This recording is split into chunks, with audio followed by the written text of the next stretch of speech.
Okay, so I know that both of us have probably talked about this ad nauseum before, but we've not been able to do it together.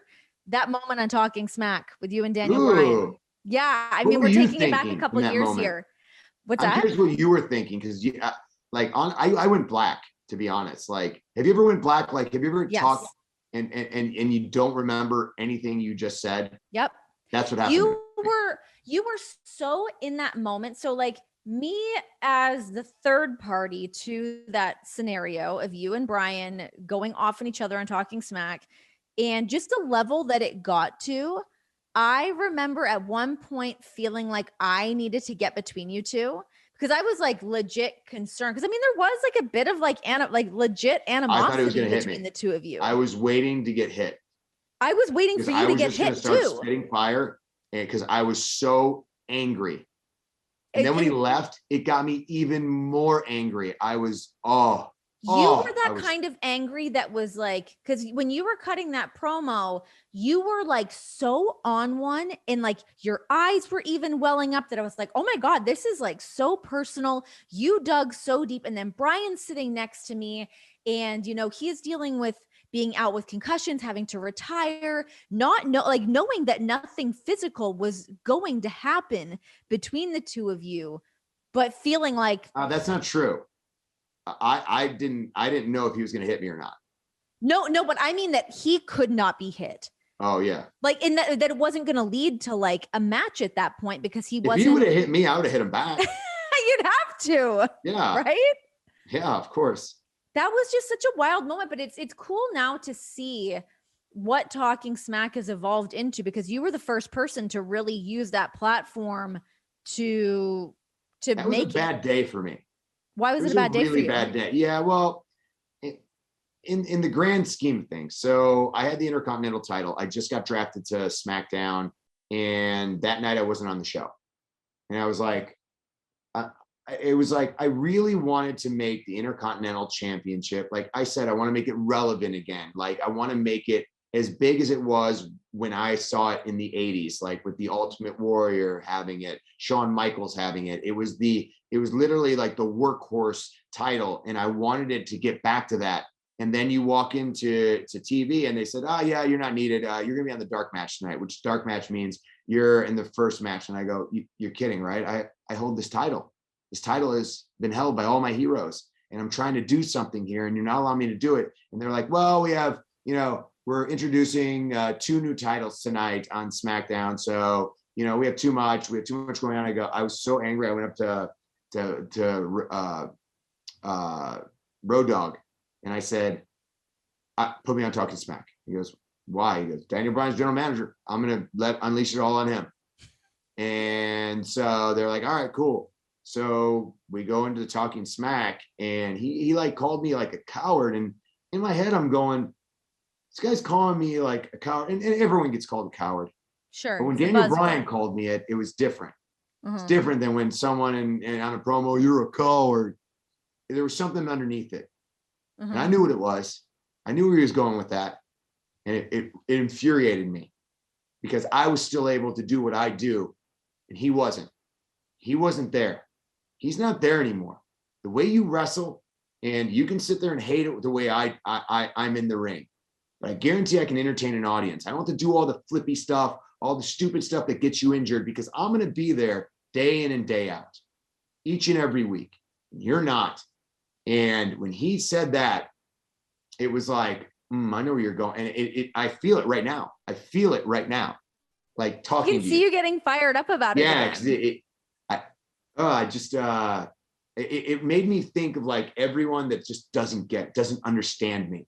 And I was trying to make people understand what I go through and what I do and why I do the things I do.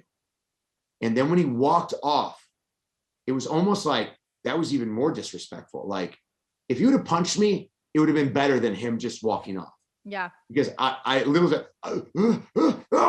and this is the guy that was beloved by everyone. Like I was like, why don't they love me? Love me.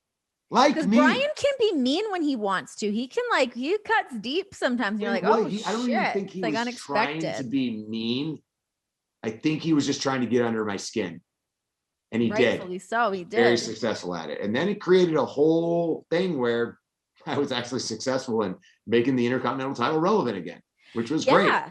And that So led sometimes you just into need those like, moments and those opportunities. And when things aren't going your way, find avenues that, like, Talking Smack wasn't anything no, before I went on it. And even Road Dogg was like, why do you want to be on Talking Smack?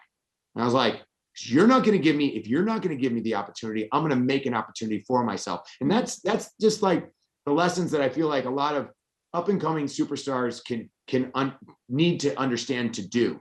If you're not on television, WWE has many different avenues where you can showcase your talents. I remember you saying that before. Yeah. When John Morrison and myself were back in 2007, we were having great matches, but nobody knew who the hell we were as a tag team. So I went up to Stephanie McMahon and cut a promo on her and said, look, she was the head of talent or head of creative that time.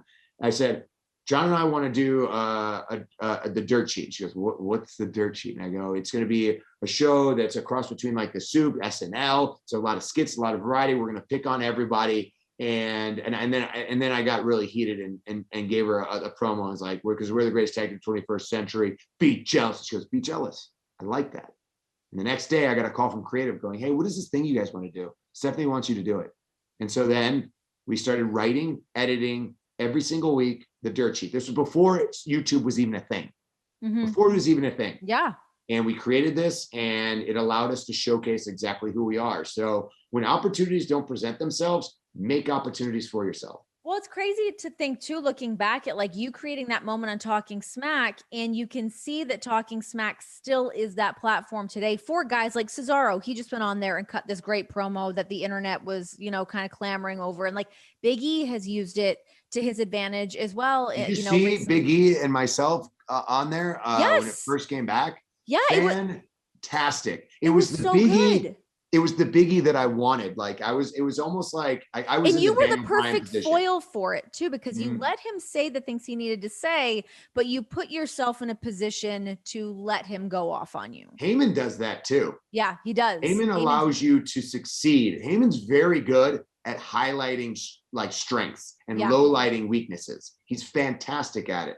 But speaking of Cesaro, arguably the most talented person in a WWE ring, one of the most, I don't even know if you can call him underrated anymore, because I think people know.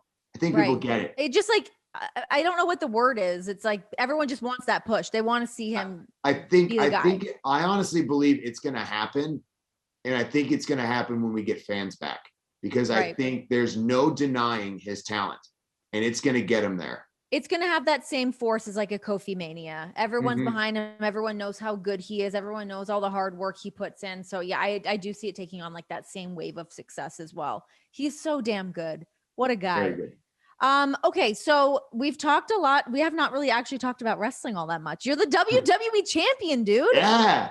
What the hell? Like, again, like a decade later, you're now what? A two-time over Grand Slam champion. The only person in WWE history to have done that. Doesn't that blow your mind? It's incredible. I didn't even know that stat, by the way. I saw it on like the internet and I went, is this true?